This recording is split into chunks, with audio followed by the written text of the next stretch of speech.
Well, it was supposed to be a Good Friday, but I had just learned right before I hit record, I take one more glance at my phone just to see if any news is broken or anything like that. And I find out that Carl Weathers, yes, Apollo Creed, has passed away at the age of 76. I'm really sad. But we just have to manage a way to have a show anyway. Pour one out for Apollo Creed tonight, man. Yeah.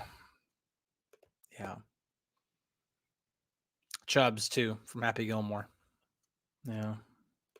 This sucks. Anyway. Happy Friday, everybody. At least we're going to try to make it Happy Friday. It is, yeah, we're kind of on time today, about a minute late, but it's also Groundhog Day. Groundhog Day, supposed to have an early spring, which, that, by the way, that never made sense to me. It never made sense to me that, okay, if the groundhog does not see his shadow, that it's going to be an early spring. And then if he does see his shadow, it's going to be it's going to be 6 more weeks of winter. That doesn't make sense. You would think that if he saw his shadow, that means the sun's out. That means, oh, good, early spring. And if he doesn't see a shadow, that means overcast, clouds, possible winter storm coming in. 6 more weeks of winter. That doesn't make any sense to me. So if somebody could explain that to me, please do it in the comments. Yep, Mike in Texas. Well, Corey again. I see he was going to be on today. We had every intention of doing that, but change of plans. There's honestly not really any reason to stay for the Senior Bowl game. Like, if we're just being completely honest. The real value for the media being there is to be there to have access to the players, and there's no access to the players after the game, or if there is, it is like a couple here and there, and it's just not worth staying. Honestly, it's not worth the money to stay, because you're not going to get any extra content. So Corey is actually flying back today instead of tomorrow after the game. So he is actually hopping on a plane right now. So if we could have done it with Corey today, we would have, but he is literally airborne or about to be airborne. Sebastian Sanchez brings us up.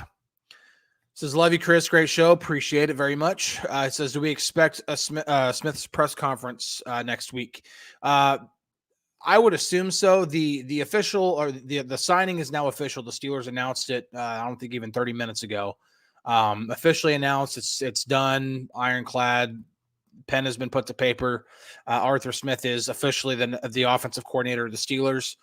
I'm still waiting to hear back on this, but I would assume it is a 3-year contract. I can safely assume that's a 3-year contract. Dang, y'all are being mean to Corey right now. Corey who? No, come on. Let's not treat Corey like that.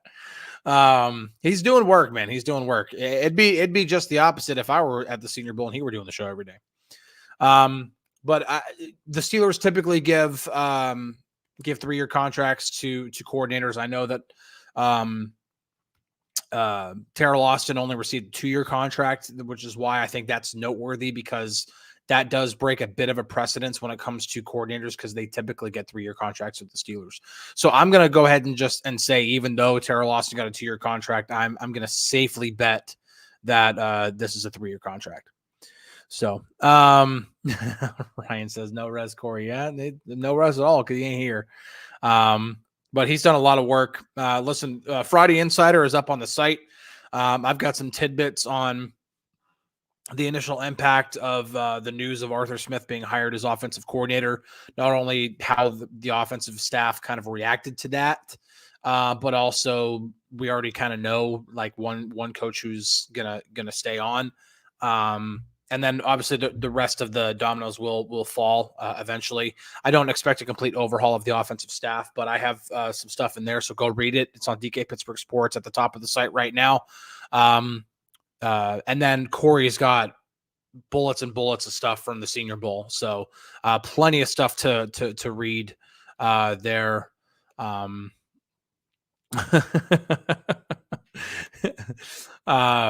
asks, who the hell is Corey, or who the heel is Corey? Yeah, for anybody who might not know, if you're brand new to the show, Corey is typically my co-host.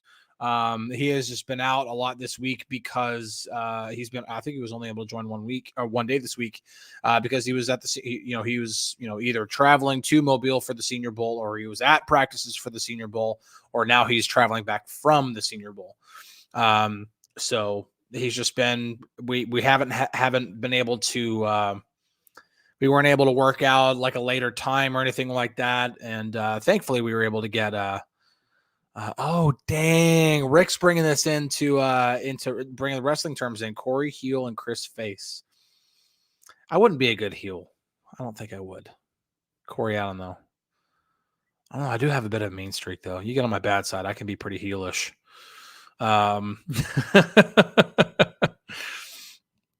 Mark asks, Chris, have you had a chance to evaluate Ohio State linebacker Tommy Eichenberg? Some experts are projecting the Steelers to pick him with the 54th pick. I'm just now, like today, and then a little bit yesterday. But yesterday I was like kind of putting finishing touches on Friday Insider and stuff like that. So today's really been the first day that I've really been able to dive into the draft. So I haven't gotten to the player you mentioned specifically, Eichenberg. I watched the Penn State Ohio State game this year. And I don't even remember if he played in that. I'm assuming he did, but I haven't gotten to that yet, so I don't have any personal opinions just yet, but I will be getting to a lot of the stuff. The next Chalk Talk, and I think, would it be the one? No. So the next Chalk Talk will probably not be draft related. I really want to do one on the defense, like I really do, because I've been doing so many of them on the offense lately, and I mean for good reason. Offense is a big reason why the Steelers ended up making the playoffs, so it was kind of hard to ignore that. And then, the past couple weeks, it's been, all focused on offensive coordinator, because that's that was the most pressing situation coming straight out of the offseason in terms of, X's and O's and stuff like that, like who's going to be taking over.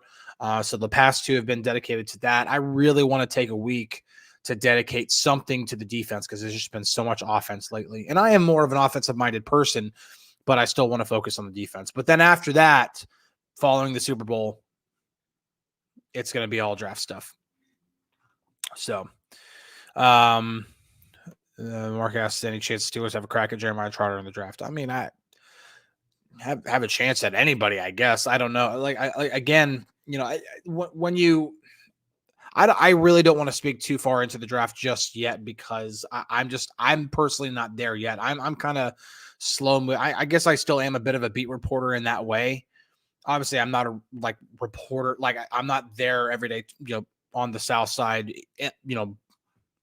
inside the walls, on South Water Street, like right now. But I don't really start to really go full blown gas, pedal to the metal, gas down, gas pedal down, for the draft until usually after the Super Bowl. That gap between the Super Bowl and the Combine is when I do pretty much all of my homework leading up to the draft. And then by that time I have a pretty good base going into. That's what I did last year going into the Combine. I did a lot of homework, going into that. That's what that's what I've been doing. So that's what I did last year. That's what I'm going to do again this year, probably. I do want to look. Somebody is asking about draft picks in 2024, and I want to bring that up, see if I can.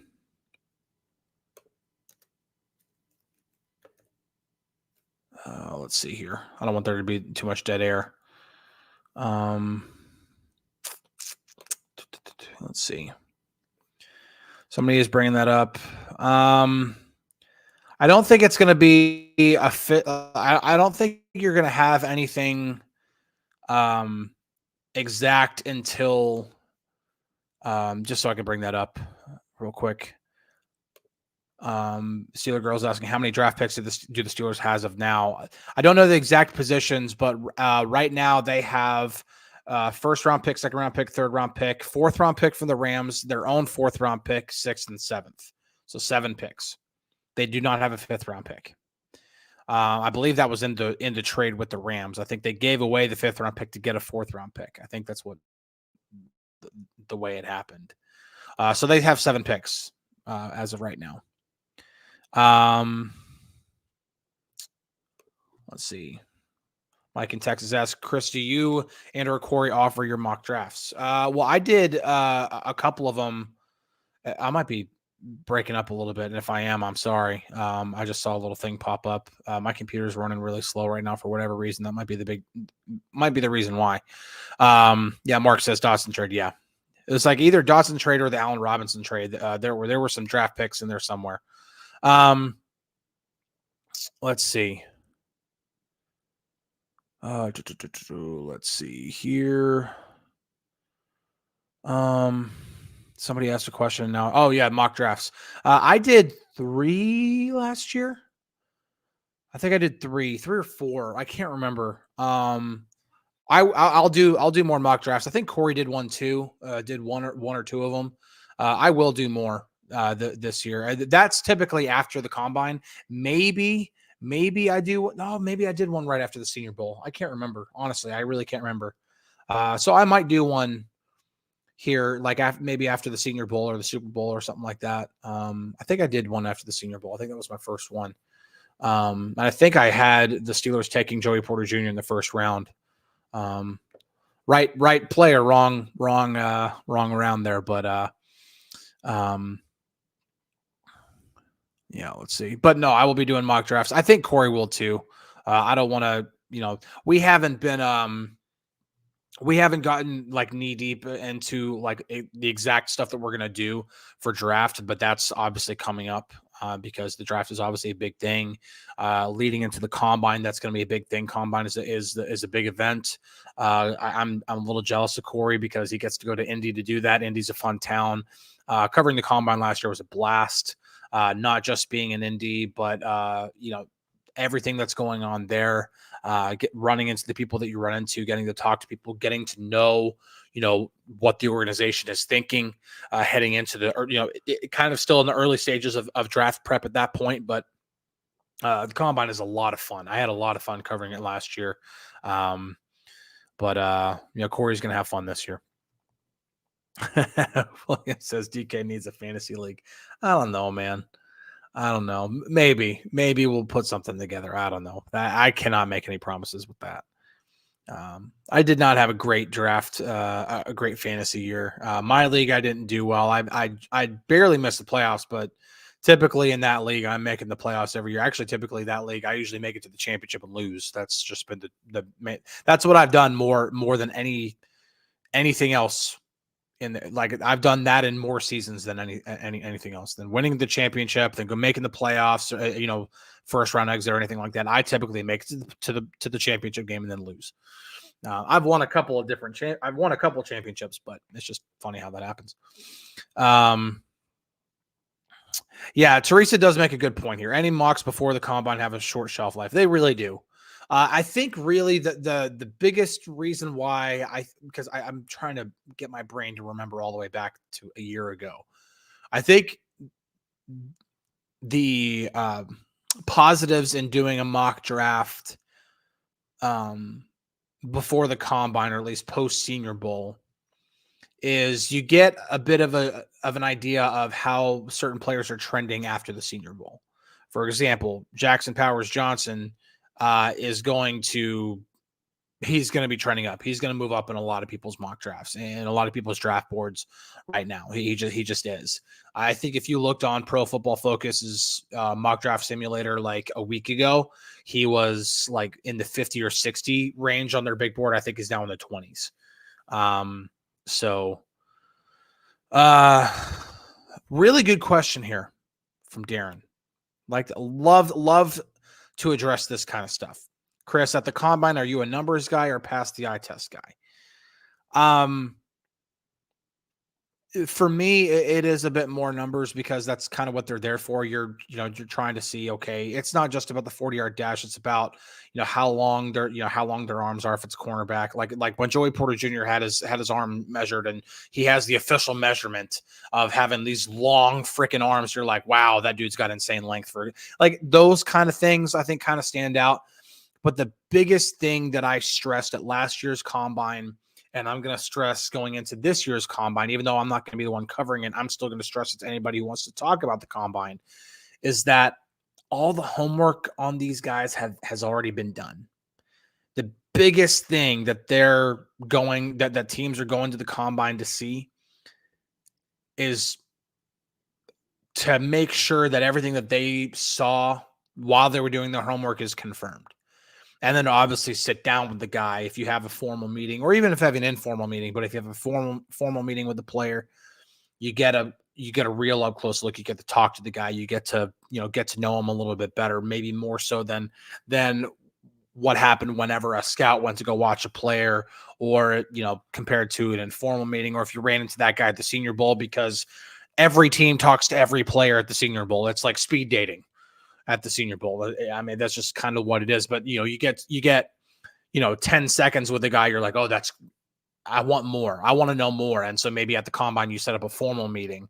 And so like that's what the combine is there for. It's there to solidify or disprove what you've seen throughout doing homework, whether it's, a scout, ranting and raving about a guy, you get to the combine and all of that feeling there is so like I said, solidified. That is why the combine exists, honestly.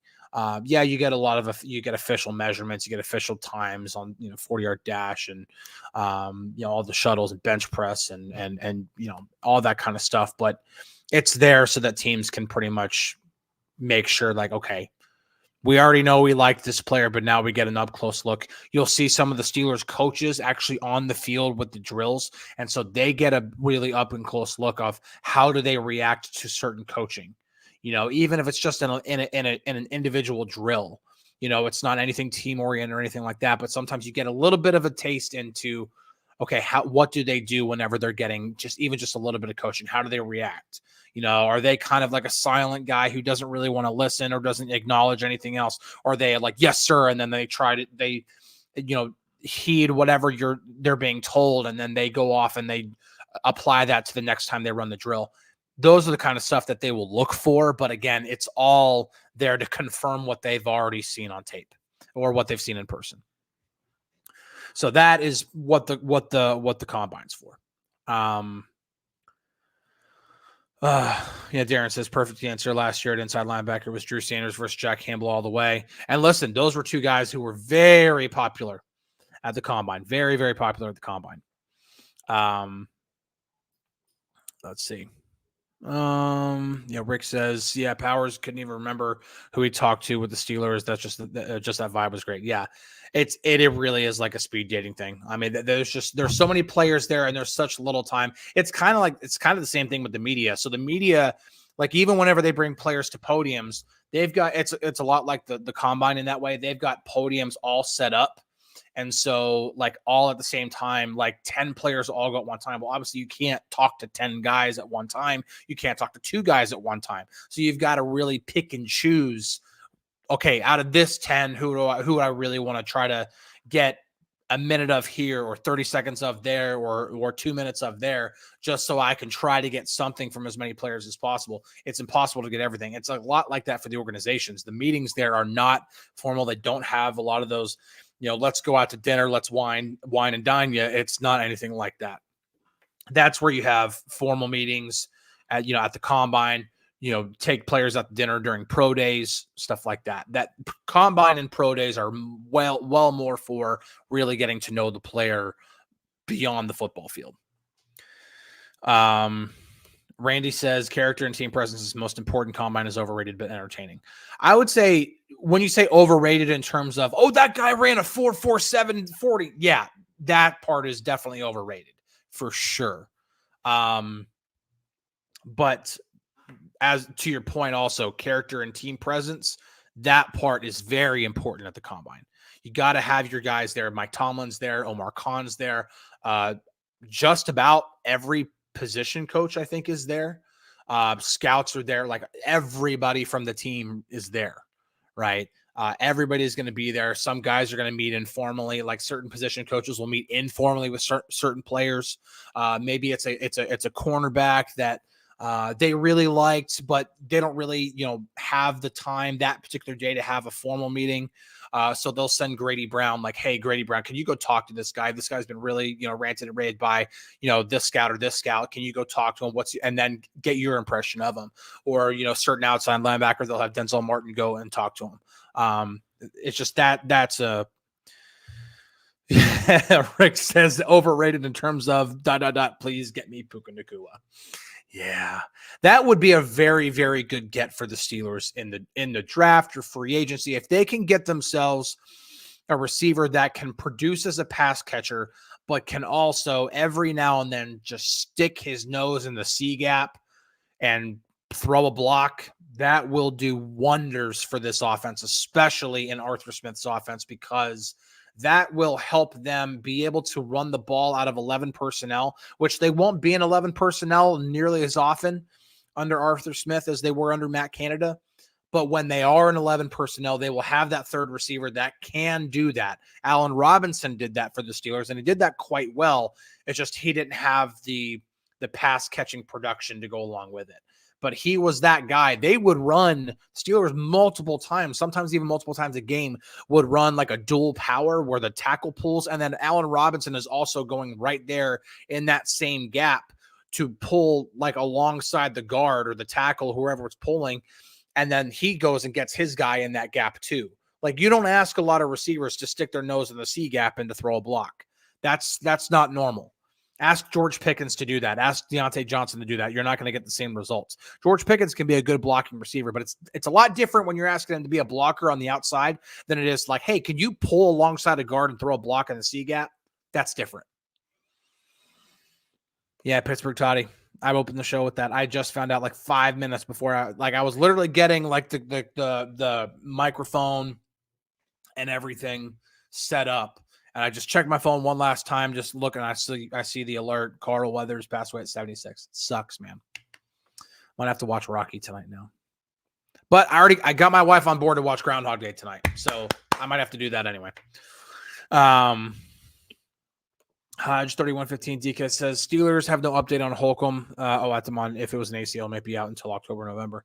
I haven't heard any kind of update on Cole Holcomb yet. I don't think we're going to get anything really concrete until OTAs on that. I wouldn't expect that, like any kind of, maybe that's something that I can bring up, with Mike Tomlin whenever we Mike Tomlin will most likely speak, at this Arthur Smith press conference. I would assume he would. If he doesn't, then it's not completely surprising.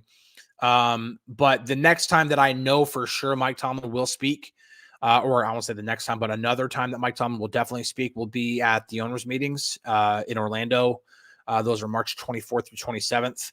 That could be something possibly brought up like, hey, what's the latest on Cole Holcomb? He might not even have an official answer at that point. It might not be something that we get until OTAs. So Rick says, Carl Weathers' Raiders story is great. Yeah. Carl Weathers is just a really fascinating person. Not just the football to acting stuff, but just overall, like you just read up on him, man. It's Crystal says, so what you're saying, the Steelers still won't be able to produce a screenplay. I'm not saying that. Actually, what I will say is this. If you have a wide zone system like Arthur Smith's system is, and the Steelers can get their offensive line, again, I'm looking at primarily center here. But if they get a really athletic center and you get, you have good athleticism with those linemen, you could run some different types of screens, running back screens, tight end screens, certain receiver screens where the offensive linemen then pull, obviously like pull off to the side or whatever. I wouldn't discount that just yet. Really, when it comes to this offensive system under Arthur Smith, I would expect nothing to be the same. Sure, there might be some concepts that are like, oh, well, they ran that same concept under Matt Canada. Well, it's because like certain playbooks, they're going to have like, you're just going to have certain, the same plays in certain playbooks. It's all about personnel usage, pre-snap motion, based off of, either how to gain, or gauge like what kind of coverage, not just man versus zone, but what you might be seeing in terms of like, is it cover 3? Is it, cover 3 disguised as cover 6 or, whatever. Yeah, whatever. But then also like certain motions to kind of get, okay, how is the defense playing this year? Does the safety roll if we move a tight end from a fullback position to the weak side tight end? If he rolls, then do we check to the other side, or, just different things like that. You're going to see a lot of differences in the offense this year. Doesn't mean it's going to be productive. It should be productive. I mean, Arthur Smith has skins on the wall as an offensive coordinator, but it's going to be different. I will say that.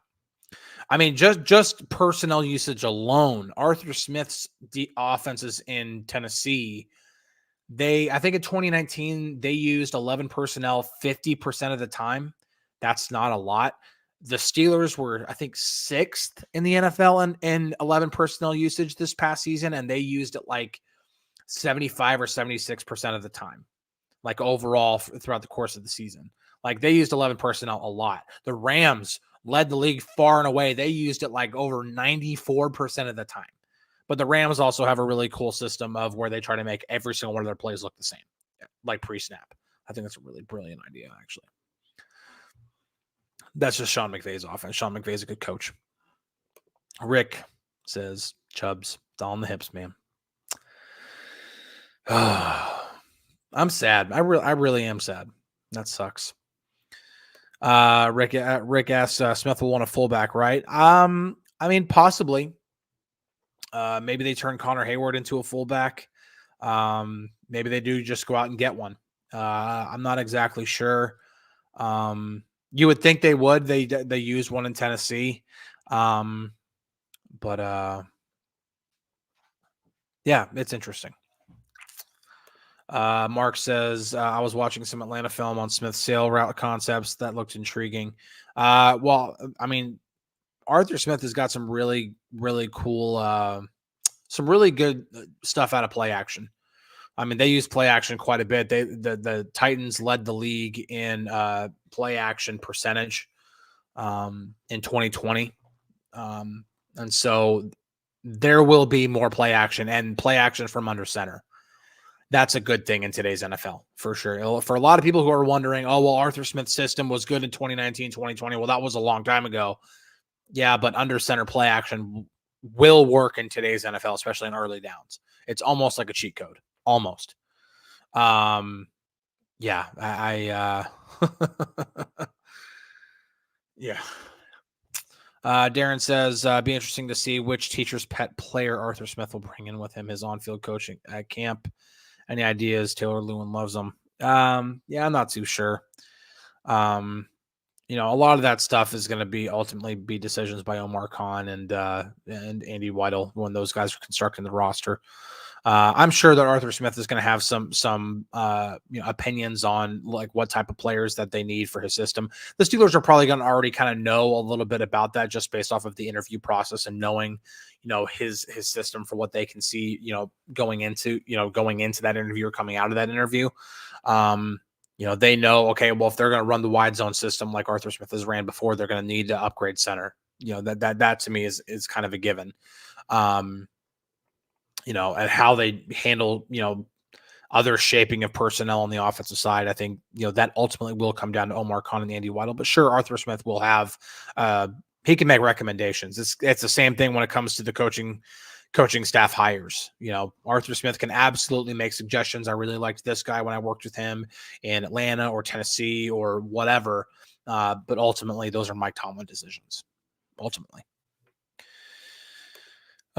Chris asks, when's Arthur Smith's press conference? They haven't announced it yet. I would assume sometime early next week. That's what I would assume, but they have not announced it yet. They just made the signing official not even an hour ago. Rick says, I think the more, well, yeah, I mean, anybody would want more of a 49ers fullback type. I mean, that's the, I'm sure, yeah, if you're going to run any kind of a offense that uses, 21 personnel, 22 personnel, or anything like that, and you're going to have a fullback on the field quite a bit, yeah, you'd love to have a fullback like that. But unfortunately, those don't just grow on trees nowadays. There are not a lot of pure fullbacks in the game anymore. That's bad. Asked, does any free agent quarterback sign here and not expect to be quarterback one week one? I think any quarterback that comes here, whether they are signed in free agency or traded for, however they are acquired, will know that Kenny Pickett is going to get a shot at being the QB1. That doesn't mean that Kenny Pickett is guaranteed that spot. I want to make that crystal clear. Both Mike Tomlin and Art Rooney II have made that crystal clear that Kenny Pickett, they like Kenny, but he will have competition. That is always following. We like Kenny. We believe in Kenny, but it's always followed by, but he will have competition. So I think any quarterback that is brought in, whether it be Mason Rudolph or anybody else, they will be told you will have the opportunity to compete to be the starting quarterback. You will be competing with Kenny Pickett, and that's that. Mike in Texas says, I think the only way we bring in a free agent quarterback is if we lose out on Mason. Yeah, probably. I think, they bring back, if they bring back Mason Rudolph, then that's exactly what they want. I think they want, ideally they want to have Kenny and Mason be the guys who kind of, two dogs, one bone in training camp. I think that's what they want. James B says competition is a joke. See what it did for us last year. There wasn't a competition last year. There also wasn't a competition the year before. There wasn't a competition last year. Everybody knew Kenny Pickett was QB1. There was no competition.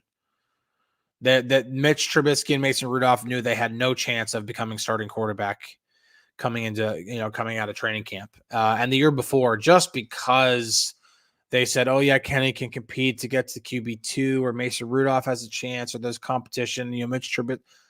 Everybody knew Mitch Trubisky was going to be QB1 coming out of training camp in 2022.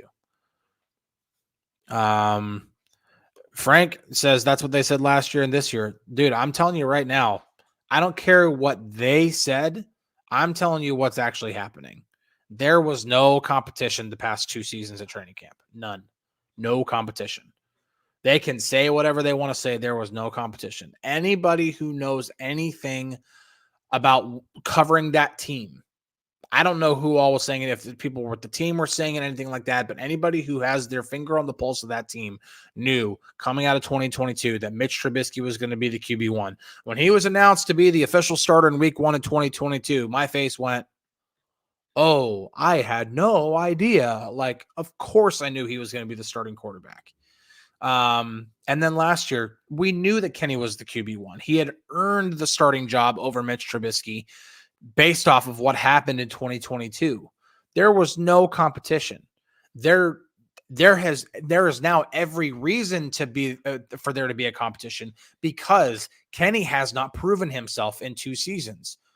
Right? Mason showed that, hey, with this play that I did for 4 games, I brought us to the playoffs and got us within 1 score of tying the Bills in the 4th quarter of the wild card game. Like, and even when Art Rooney says something like, Mason's play showed us what we're capable of when we have quality quarterback play, that's one of those things where you go, oh, snap. When you talk about like shots at Kenny, that is a shot at Kenny. 100% a shot at Kenny. Like, dang, like that's it's almost mean at that point. But yeah. There will be a quarterback competition this year. The only way there won't be one, Devon says that was a huge statement. It was a huge statement. He says that is,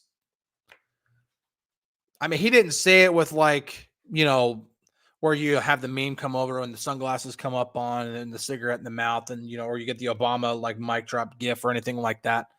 But I mean, if he just says like, yeah, Mason, even if he says it in his like kind of more timid or not say timid, but more, kind of, pulled back, relaxed, being like, Mason, he showed us what we're capable of when we have, quality quarterback play.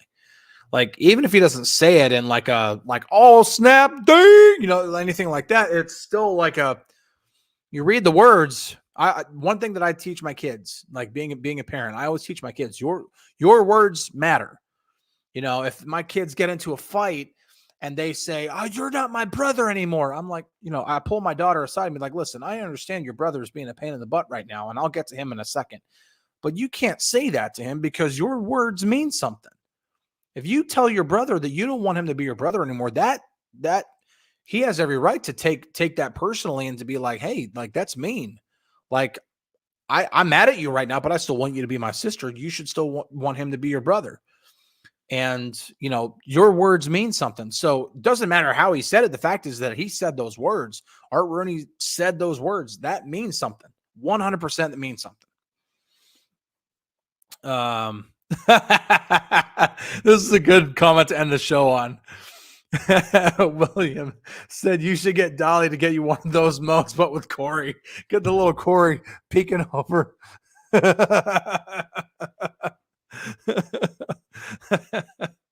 That's a good comment to end the show on. By the way, if you haven't been seeing the Ramon show this week, there's been at least a couple episodes where Ramon's been down in the at the Senior Bowl in Mobile, and so he hasn't been able to be on the show, and so DK has done the show solo. And there's this little cartoon Ramon that's just kind of peeking over the bottom. It's so funny, dude. We should get one for Corey. I'll have to ask Dolly about that. But my dog is just right here. I think he might have to go to the bathroom. He might have to go outside because he's looking at. Usually he doesn't get like right up here next to me whenever I'm doing the show. All right. Mike in Texas. Chris, DK gave you your props yesterday regarding your article. Well, I appreciate that, DK. I actually didn't get a chance to watch yesterday's show, unfortunately. But I appreciate that. I always take I'll always take an attaboy when they're there.